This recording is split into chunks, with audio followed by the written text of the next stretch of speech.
Welcome to the Voice of Retail. I'm your host, Michael LeBlanc. This podcast is brought to you in conjunction with Retail Council of Canada. In this special format bonus episode, I'm chatting with Sean Sportum, most recently Manager Security and Loss Prevention, Central Canada for Circle K, who joins me in advance of his appearance on the virtual stage at RCC's Loss Prevention Forum, April 8th. So I guess the one thing I would say is never stop learning, right? And I think the pandemic has kind of brought that to light for, every industry, especially the security industry is. Let's listen in. Sean, welcome to the Voice of Retail podcast. How are you doing this afternoon? Doing awesome, Michael. Thank you for having me. Well, fantastic. Thanks for joining me. What part of Canada are you joining me from? I'm just north of Toronto in a small little cottage town called Island Grove, right on Lake Simcoe. Oh, very nice. Very nice.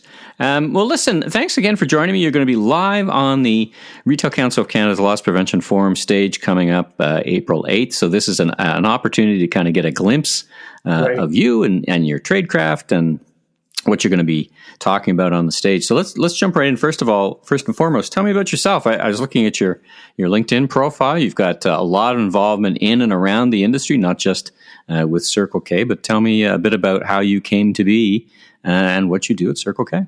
Yeah, no, absolutely. Thank you. So 28 years in the corporate security industry.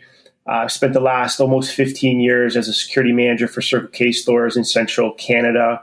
Tasked with everything from the safety of customers and employees to crime deterrence programs, and then managing all the investigations in the division's locations.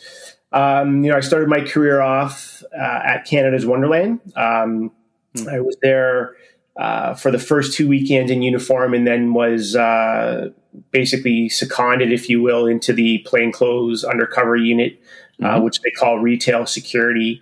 And never really looked back. It was one of the best jobs I ever had. Was there for 8 summers, and then slowly progressed up the chain, getting promoted from one company to the other, and then landed with Circle K. Like many, I find in retail, you didn't exactly set your sights out on retail, but you found your way there into a really interesting role. So tell me about the role you do, a little bit about the scope of it, and then everyone knows Circle K as a name, but tell us a little bit about how many units there are and kind of scope and scale, just in case we're as I said, we're all familiar with the brand, but maybe not so familiar with a few of those details. Yeah, for sure. I mean, we're the largest convenience store in Canada, really close behind, the other major brand. I won't say who it is. Internationally, we are growing. There's 740 locations in Central Canada that I, directly oversee. And then we support about another 310 stores now in Western Canada through our Security Operations Center. We've grown the department since I first started. It was me by myself. You started getting involved in a bunch of different things, put a business case together, got an extra body. That then led to 2, then led to the Security Operations Center. And right now, there's 11 of us. There's myself. I have a loss prevention supervisor that overlooks the Security Operations Center, 2 field investigators, and then the remaining staff working in the Ops Center. And we do everything from internal investigations to the external stuff. We dive into a lot of armed robbery and work, in parallel with our law enforcement partners and support them in their role. Everything and anything that happens on the property. As a convenience store, we are a transient type retailer. You never know who's going to be coming into the store. So as you can imagine, a bunch of different things kind of present themselves. And, from a health and safety perspective to a security perspective to, VIPs and supporting, some of the marketing initiatives that are going out there. So it's basically a melting pot of, whatever we do, and then whatever other departments can't figure out, they kind of throw it in our lap and say, hey, can you guys support and help us out here? Well, I'm sure your days are never dull. That's for sure. So listen, so the format for this is a short form format for a profile of a bit of you, what you've got to say on the stage. Give us, and the format here is 2 starts and 1 stop. Based on your experience, maybe probably of the COVID era, the first year of the COVID era, give the listeners a sense of 2 things they should start doing if they're not, or perhaps it's something you've started doing, and then 1 thing they should probably no longer do or stop doing, and something in between. So I guess the one thing I would say is never stop learning, right? And I think the pandemic has kind of brought that to light for, every industry, especially the security industry, is always prepare and don't think that, just because I'm in the retail space and there is a health and safety component, that you never really let your guard down from that health and safety perspective, and make sure you keep your education and your awareness and your tentacles out there, and staying within those associations and whatnot, because we ended up being an essential service, right? We sell gas, we sell, grocery products. And, how do we keep our employees safe? And then at the same time, how do we keep our customer base safe? And, some of the things that we've learned during the pandemic when it came to, barriers and hand sanitizers and PPE and, all the regulations and meeting the different needs throughout the province of Ontario with the municipal health units and whatnot, really brought a focus that, hey, listen, we're not just a, security function. There is a health and safety, right. An HSE perspective to that. So, and we started, we always had that kind of forte and skill set, but it reinforced the need to, make sure that we keep our training, make sure that we get involved in different aspects and webinars and you name it, to keep, our level of education and thought process to a high level. And again, back to your, I was just looking at your LinkedIn, you're really involved in, for example, Toronto Crime Stoppers, and you brought it up as that always be involved, always be, connecting. Is that, how important is that to your job and really doing a great job in your environment, being connected to external organizations like that? Yeah, absolutely. I mean, I think it's paramount for any security professional to stay connected to associations that support their role. I've been with Crime Stoppers in Toronto going on 20 years. I've been involved on the Ontario level. Senior level. I see your chair. I mean, very senior levels, right? Yeah, and I've been asked to speak at global conferences around Crime Stoppers and what we've been doing, specifically at Circle K, as well as within the regional program of Toronto and some of the things that we've launched. And what I've learned over time is you wear two hats, right? So I could be looking at a security problem or a safety problem within my environment, my work environment at Circle K, and going, hey, wait a minute, there could be a crossover to Crime Stoppers here, and how can we leverage that? And then with that, you leverage your police partners, you leverage your, your politicians and the stakeholders that actually have, the leadership, if you will, to make change at the positive level. So absolutely, it's important to have those associations. So the first one is stay connected, stay nimble. What's your second one?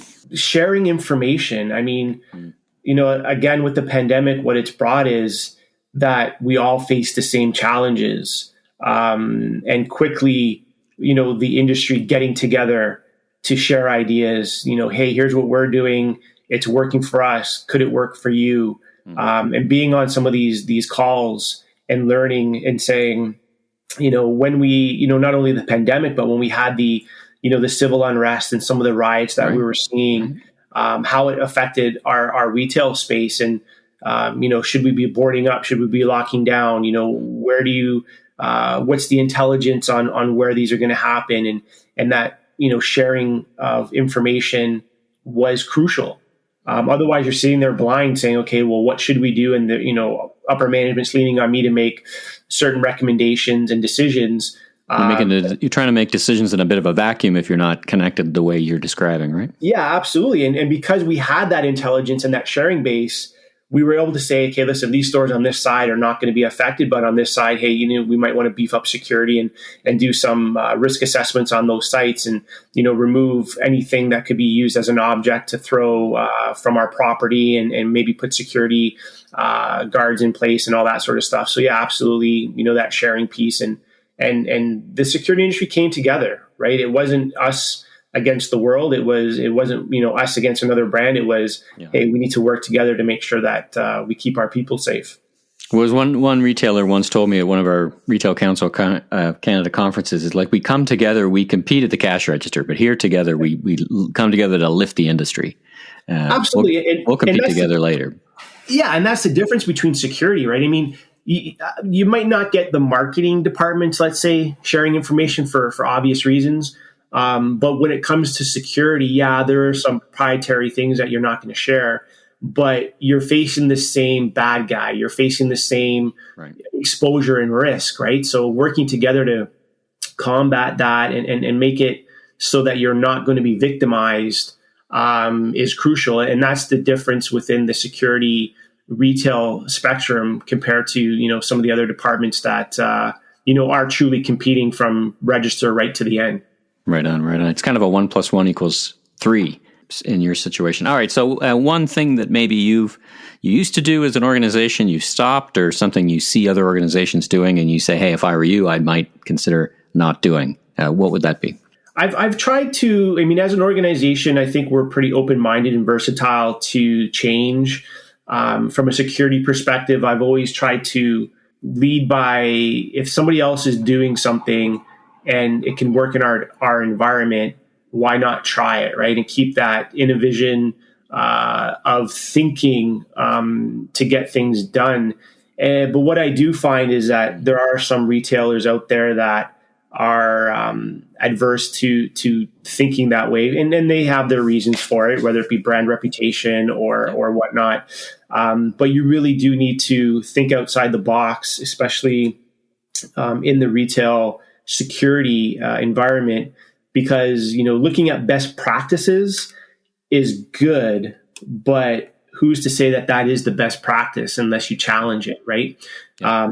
So challenging the norm is going to lead to new inventions and new ways of thinking, and it's going to increase not only the safety, but it's going to increase your sales within your environment.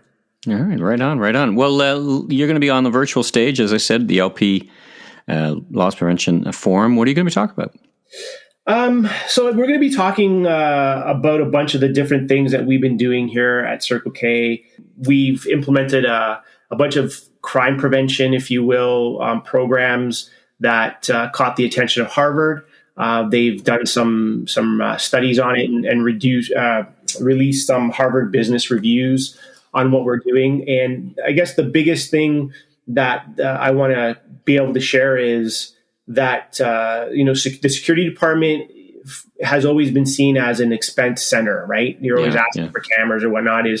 That's not actually the case. If you deploy ideas and resources and they're done in a proper way, that you could actually look at the security department as a revenue generator. Yeah. And part of that is the work that we've been doing with Crime Stoppers and being able to work with our law enforcement partners and Crime Stoppers to identify the people that are taking advantage and committing crimes at our stores, and the results that we've seen, that we've seen out of that. Right on. So it's a very strategic look, as opposed to if something happens, pick up the phone and call the LP department. It sounds like it's going to be, here's how to integrate a very forward-thinking division in your organization and see it that way, right?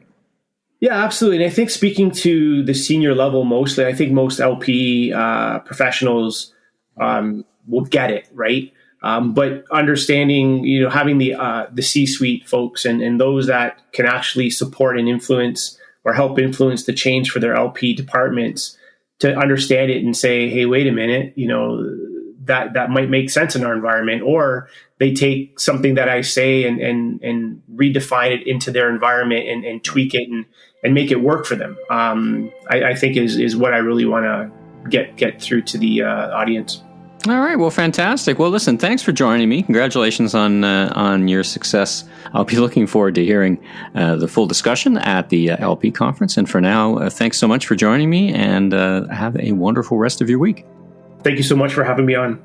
Thanks for tuning into today's special RCC LP bonus episode of The Voice of Retail.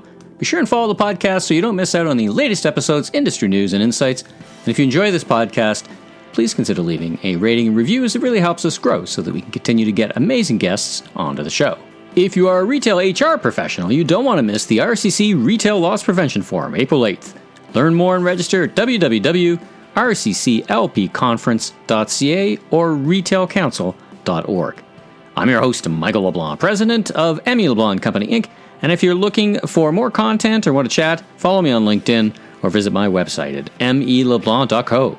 Until next time, stay safe and have a great week.